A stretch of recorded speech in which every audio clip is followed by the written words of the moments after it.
projected to reach 60% by the end of this year, according to the latest assessment by the International Monetary Fund.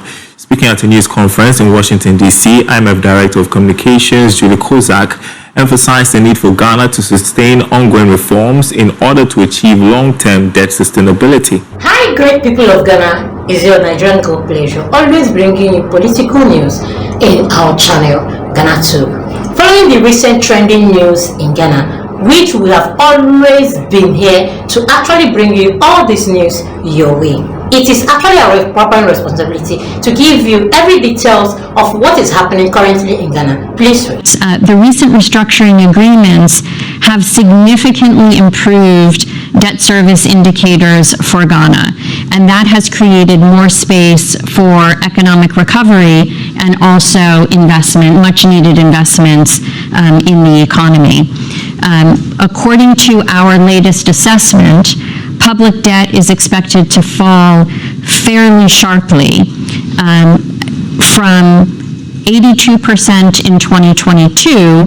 It's public debt, we estimate or we project that it will reach 60% of GDP in 2025. So that is a fairly steep reduction in public debt, and that marks a quite significant step toward durably restoring fiscal sustainability.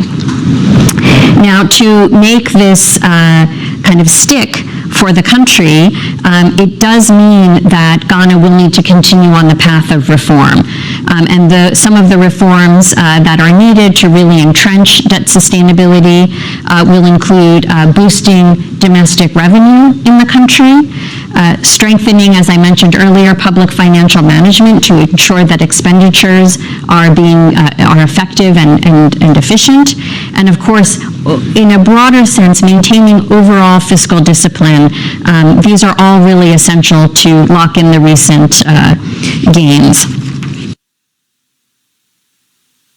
IMF Communications Director Julie Kozak there on Zoom with me, Associate Professor of Finance at the Andrews University in the US, Professor Williams Pipal. Good afternoon to you. The IMF projecting Ghana's debt to GDP ratio will fall to 60% by the end of 2025, citing the recent debt restructuring efforts.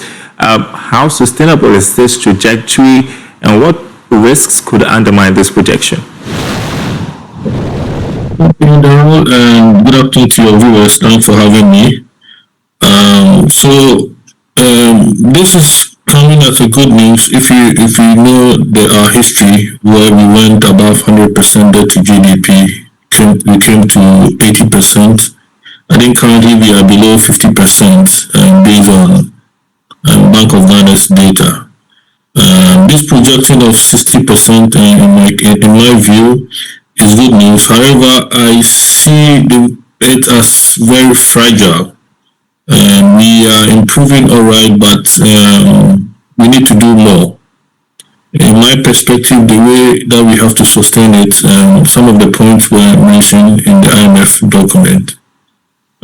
We must tighten our expenditure control, which is very, very important. When it comes to the expenditure control, specifically, our Financial Management Act, we must follow it religiously. And thirdly, our procurement issues, that is where we normally fall short, that normally bring the spillage. The fourth point that we may have to look out for is how we align our long-term debts and their interest rates is important. The fifth point is the energy sector debt. If it's not addressed, is going to take us off the 60% target. The sixth point I want to mention, which is very critical, is our exchange rate situation. If the CD weakens, it means that the debt figure will go up. So both the monetary policy team and then the Ministry of Finance must work very hard to make sure that our CD gains strength. Recently, we've seen it being depreciating a little bit, but they have to do whatever needs to be done to ensure that this is controlled. Because if the CD weakens, the 60% figure will go above it. So, in short, fiscal discipline is very key. And these are some of the factors and conditions that I think that if we are not able to watch, may cause us to miss this target of 60%. Remember, IMF want us to, if you say you are a country's debt to sustain, that is you are 55%. So even the projection of 60% means that we are above the set target. All right. In the meantime, the World Bank handing us some $360 million to support our fiscal reforms and economic recovery. What difference is this going to make? This money, $360 million US coming in, is going to give government some fiscal breather and space. It also gives some form of assurance to investors, and that's pointing to the fact that Ghana is on a path of resilience. So that is the main thing. But in reality, it's not the money that we need. The money, all right, but this money will not solve our problems. We really have to focus on how do we restructure our economy, which is very key and has been on the agenda. How do we make sure we raise our own domestic revenues? We mobilize very well. How do we make sure that we bring back the energy sector debt into control? This is very key. So it's good we having this money, but if we don't focus on restructuring and then also putting in control measures in terms of financial spending, the money, I mean, probably we may not even see it used. It may not be able to be sufficient enough to help us solve our problem. But I'm hoping that the Ministry of Finance, the team there, are going to put this money into good use. In my view, though we agree this is a form of support coming in, we may have to have a target or something that we're going to use this money for specifically, so that we can point to say affecting the forex market behavior and the implications it might have on liquidity and confidence in the banking sector. Well, I see this measure as a short-term game changer.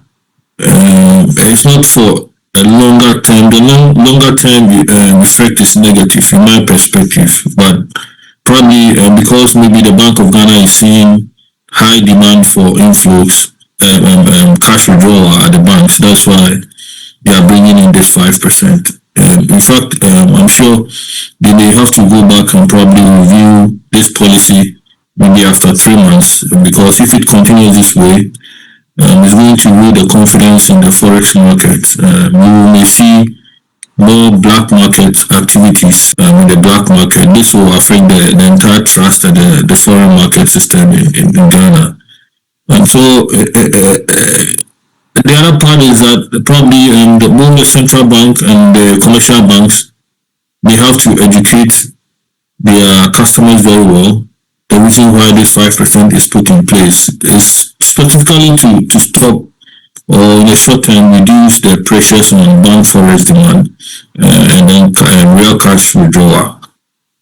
And if you look at the directive, it says if you deposit cash, you can withdraw cash.